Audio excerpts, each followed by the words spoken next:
ಒಂದ್ ಊರಲ್ಲಿ ಒಬ್ಬ ಒಂದ್ ತಪ್ಪು ಮಾಡದೆ ಅವನ್ ಒಳ್ಳೆ ಜೀವನ ನಾವು ನಡೆಸ್ತಾ ಇರ್ತಾನೆ. ಇಷ್ಟು ಒಳ್ಳೆಯವನಾಗಿರೋದು ಆ ಊರಲ್ಲಿ ಬೆಟ್ಟದ ಮೇಲೆ ವಾಸಿಸ್ತಿದ್ದು ಒಂದ್ ಹೆಣ್ಣಿಗೆ ಇಷ್ಟ ಇರಲ್ಲ.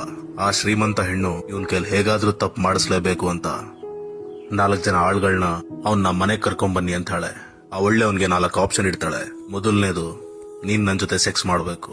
ಎರಡನೇದು, ನಿನ್ ಹೆಂಡತಿನೂ ಇಲ್ಲೇ ಇದ್ದಾಳೆ, ಕಾರಣ ಇಲ್ದಂಗ ಅವಳಿ ಹೊಡಿಬೇಕು.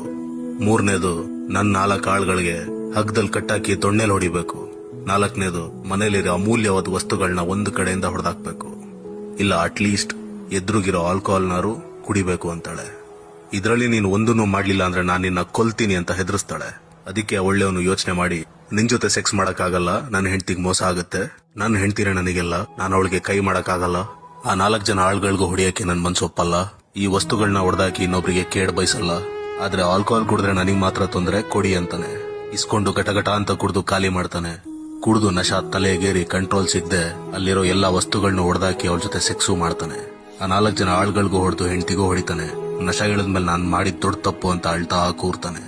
ಏನಕ್ಕೆ ಈ ಸ್ಟೋರಿ ಹೇಳ್ದೆ ಅಂದ್ರೆ, ತುಂಬಾ ಹೆಣ್ಮಕ್ಳು ಹೇಳದ್ ಕೇಳಿದೀನಿ, ನನ್ ಗಂಡ ಮನೆಗ್ ರೇಷನ್ ತರಕ್ ಕಾಸು ಕೊಡಲ್ಲ, ಕುಡಿತಾರೆ, ನಾನೇ ಕೆಲ್ಸಕ್ಕೆ ಹೋಗಿ ಮಕ್ಳನ್ನ ಸಾಕ್ಬೇಕು, ಓದಿಸ್ಬೇಕು ಅಂತ ತುಂಬಾ ಕಷ್ಟ ಹೇಳ್ತಾರೆ.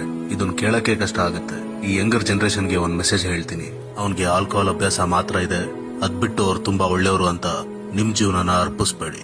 ಆಗ ಒಂದೊಂದ್ ದಿನಾನು ನರ್ಕ ಆಗೋಗುತ್ತೆ.